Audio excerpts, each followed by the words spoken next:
je rentre à Paris, je retourne chez mes parents évidemment, et j'arrive par un copain qui connaissait, j'arrive à...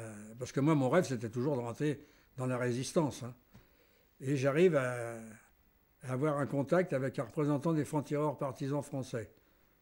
Quand on me propose ça, c'était mon rêve, moi, hein. Moi, j'étais plutôt pour rentrer dans un réseau de,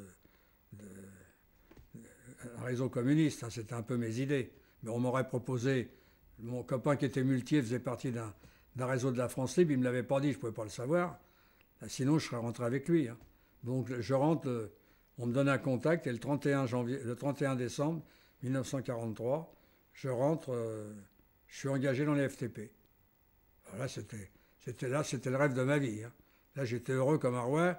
Le gars me dit, mais tu sais, si tu es arrêté, les FTP, si tu es arrêté, tu seras fusillé.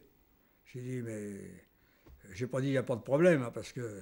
Mais on était, à cette époque-là, on ne réfléchit pas, hein. La jeunesse, c'est quelque chose d'extraordinaire de ce côté-là. J'ai pas hésité un quart de seconde. J'ai dit, d'accord. Donc, c'est comme ça que je suis rentré dans la résistance. Je suis resté dans le groupe Jean Jaurès, je crois, secteur Est 34. Un réseau qui venait d'être reconstitué, d'ailleurs. Un groupe qui venait d'être reconstitué. Et ce jour-là, d'ailleurs, les forteresses volantes ont bombardé la région parisienne. Ils ont bombardé Alfortville, SKF. Le raid était principalement avait comme principal objectif les usines SKF. C'est une fabrique de roulement à billes. Et aussi bien en Allemagne qu'en France, l'US Air Force s'était spécialisé surtout sur ces fameux roulements à billes sans lesquels il n'y a aucune machine qui peut marcher, hein. Les roulements à billes, c'est primordial, hein. Et il est tombé une bombe sur le bimétal, et mon père, heureusement pour lui, il avait quitté son bureau parce qu'il trouvait que c'était un peu anormal, et au moment où il arrivait dans l'abri, parce qu'il y avait un abri dans l'usine, et la déflagration de la bombe qui est tombée dans le hall où il travaillait, l'a projeté à l'intérieur de l'abri. Et il y avait au moins 100 mètres entre l'endroit où était son bureau et l'abri. Et son bureau, heureusement qu'il n'est pas resté dedans, il était déchiqueté, c'était quelque chose d'atroce. Et puis, bon, j'ai eu divers, évidemment. On marchait par équipe de 3. Dans les FTP, en général, c'était pas comme dans le maquis, hein. Dans le maquis, il y avait des compagnies. Mais dans la région parisienne, on était scindés en groupes. Et quand il y avait quelque chose à faire, on prévenait les groupes et on se retrouvait à 10, 12. Ça dépendait. De toute façon, notre groupe devait être d'une quinzaine de gars. Alors donc, moi, j'avais un travail bien défini. D'abord, j'étais chargé de recruter des FTP, des jeunes en l'occurrence. De temps en temps, on sortait, on avait un coup à faire, j'avais une convocation, tout le groupe se retrouvait. Et on m'avait également donné un pistolet, un 9 mm à barillet. Je l'avais essayé sur les bords de Marne, ça faisait un vacarme pas possible. Et j'avais réussi à l'échanger sans parler à mes chefs contre un 6,35, qui était plus facile à transporter qu'un 9 mm. Parce que le 9 mm, quand je sortais dans Paris, je me l'attachais le long de la jambe avec des élastiques. Et un 9 mm, c'est long comme ça, à barillet, hein. Et c'est lourd. Alors c'est pas facile à descendre en marche de l'autobus, comme je faisais, c'était des autobus à plateforme, et même pour se balader, parce que c'est lourd, ça à porter. Alors qu'un 6,35, c'est facile à planquer.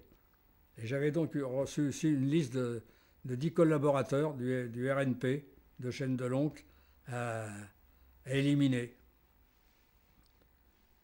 Le 31 janvier arrive, j'avais un rendez-vous à la gare de Nogent avec le groupe. Je ne sais pas comment je me suis débrouillé. Le samedi d'abord, je téléphone. J'avais pas retrouvé mon copain qui était avec moi, Alain Lannet. Puis on faisait équipe à 3. Il y en avait un, on n'avait plus de nouvelles de lui. Je ne savais pas où il était passé. Et lui, je l'avais pas revu. Alors je téléphone, j'avais un numéro de téléphone. Et à cette époque-là, je ne savais pas comment... Je me servais rarement de téléphone. Pourtant, j'avais 21 ans. J'aurais dû me servir d'un téléphone. Je mets une pièce dans l'appareil où j'allais jouer à la belote, là-bas à Maison-Alfort, chez Galerne.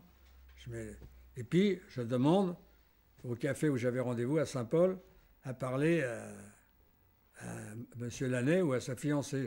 J'avais le nom, je ne me rappelle plus. Elle vient à l'appareil, puis je lui demande. Elle me dit, Alain est arrêté. Puis paf, j'avais plus de pognon. parce que j'étais pas payé, j'ai plus le rond, hein. Et ça coupe le téléphone. Alors j'étais pas sûr d'avoir bien entendu. Je savais que le lundi, on avait un rendez-vous à la gare de Nogent. Je me pointe à la gare de Nogent, tranquille. Et puis je vois pas les copains arriver. J'attends le train suivant. Et au moment où le train rentre en gare, il s'arrête. Moi, je monte dedans. Et à ce moment-là, mes copains étaient dans le même train, mais je les vois pas. Eux, ils descendent, ils sortent et ils vont se rassembler. Ils vont se mettre devant la petite place qui est devant la gare de Nogent. Ils étaient à peine en train de discuter entre eux là, de ce qu'ils allaient faire. Ils sont entourés par des inspecteurs de la brigade spéciale, du commissaire David, la BS2, et ils sont arrêtés. Et ils font l'inventaire de tous les gars. Et il y en a un qui dit, mais où est Bill? Parce qu'évidemment, je continuais à m'appeler Bill. Évidemment, pas de Bill. Alors, bon, ils embarquent tout le monde à la préfecture.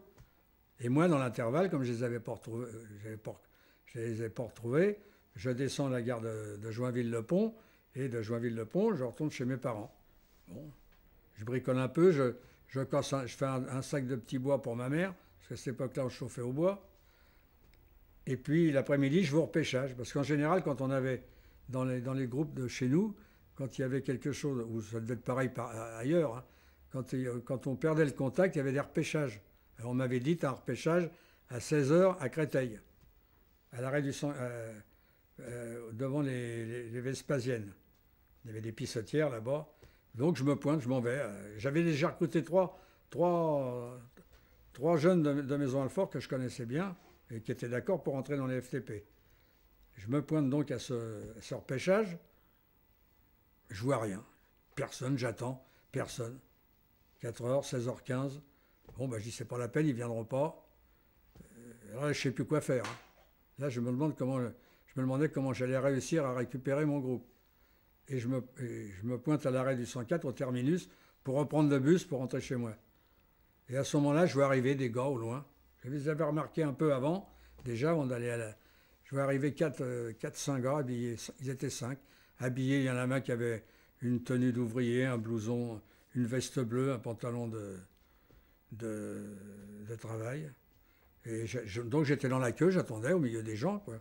J'avais mon pistolet à la main, dans ma poche de par-dessus, mon chapeau sur la tête, un peu comme Scarface. Et d'un seul coup, je me sens soulevé de terre.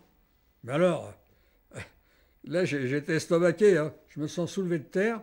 Je vois un mec devant moi avec un pistolet mitrailleur sur mon ventre. Et l'autre qui était derrière moi qui me dit, bouge pas, Bill, t'es fait.